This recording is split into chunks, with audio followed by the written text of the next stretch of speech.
Hello बच्चों, आज के लेक्चर में हम पढ़ेंगे क्लास 12th फिजिक्स का जो फर्स्ट चैप्टर है हमारा वैद्युत आवेश तथा क्षेत्र। इस चैप्टर में हम क्या करेंगे कि जितने भी इंपॉर्टेंट टॉपिक हैं उन हर एक टॉपिक को एक लेक्चर में डिस्कस करेंगे, यानी एक लेक्चर में सिर्फ एक टॉपिक डिस्कस करूंगा। ठीक है, तो आज का जो पहला हमारा टॉपिक रहेगा कूलाम का नियम। अच्छा, जैसा कि आपको पता है बेटा कि कूलाम का नियम बहुत ही ज़्यादा इंपॉर्टेंट है, इसको आप इंपॉर्टेंट में रखेंगे। कूलाम का नियम होता क्या है, इसका पूरा का पूरा डेरिवेशन देखेंगे हम लोग और डिटेल से इसको समझेंगे।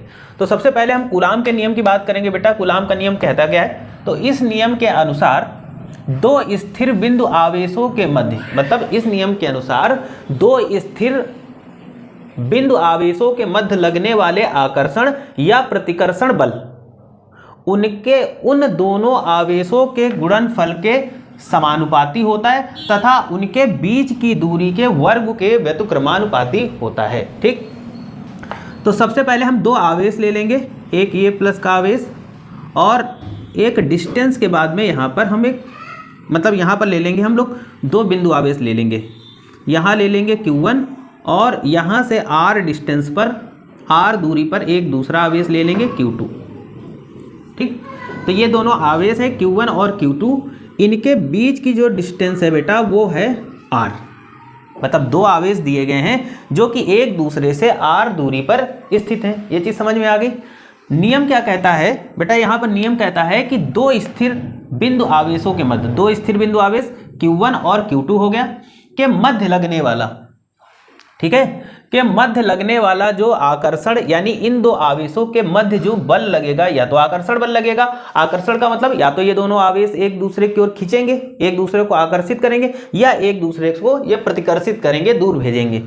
तो क्या होगा, उन आवेशों के बल जो होगा वो उन आवेशों के गुणनफल के समानुपाती और उनके दूरी के वर्ग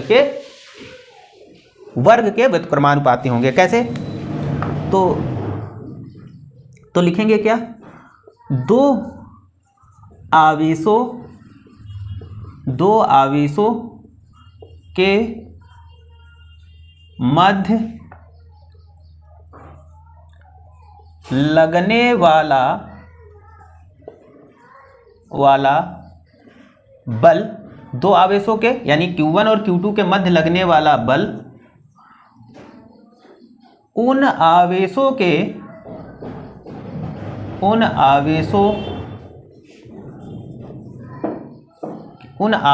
के समानुपाती होता है।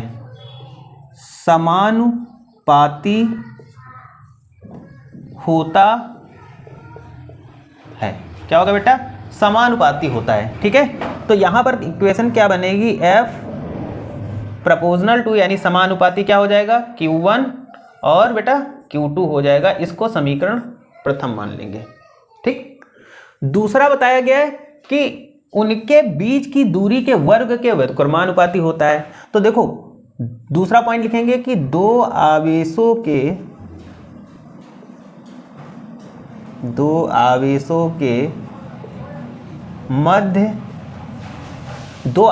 मध्य लगने वाला दो आवेशों के मध्य लगने वाला बल, जिसको हम लोग F से रिप्रेजेंट करते हैं, बल उनके बीच की दूरी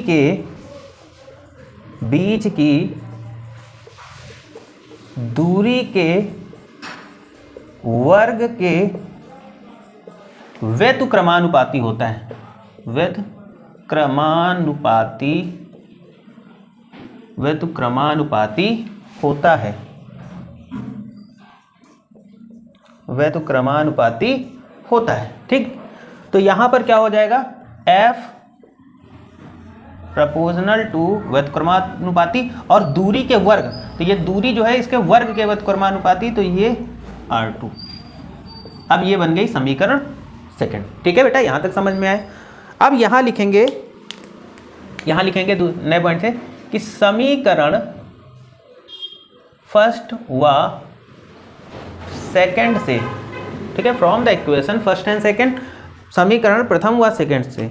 तो देखो ये भी f के प्रोपोर्शनल है और ये भी हमारा इन्वर्सली प्रोपोर्शनल यानी व्युत्क्रमानुपाती है। तो यहाँ पर f क्या है, इक्वल है। तो यहाँ पर क्या लिख लेंगे, F प्रपोर्शनल टू, यहाँ पर क्या आ जाएगा, Q1 Q2 इंटू 1/r²। ठीक है, ये प्रपोर्शनल का साइन हटाएंगे, समानुपाती का साइन हटाएंगे, तो यहाँ पर एक नियतांक वैल्यू यानी k आ जाएगी, k इंटू Q1 Q2/r²। यहाँ तक समझ में आ गया बेटा। ठीक, अब हमें पता है बेटा कि k बराबर होता है 1/4πε0। ठीक, ये k की वैल्यू है।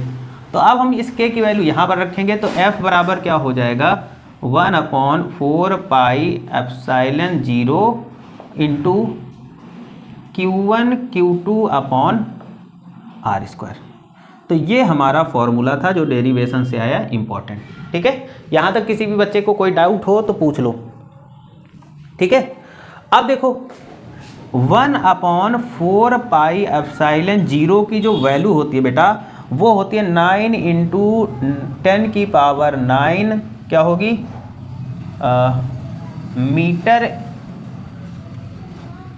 हाँ ये यूनिट होगी, metre square, sorry newton metre square, newton metre square प्रति कूलाम स्क्वायर। ठीक, ये यूनिट होगी, नोट कर लो बेटा यहाँ तक। उसके बाद में देखो क्या होगा, उसके बाद में एप्सिलॉन नॉट की वैल्यू देख लेते हैं क्या होगी। एप्सिलॉन नॉट की वैल्यू होती है, जैसे ये एप्सिलॉन 0 दिया गया तो इसकी वैल्यू 8.85 इंटू 10⁻⁻12। ठीक है, क्या हो जाएगा, मीटर स्क्वायर न्यूटन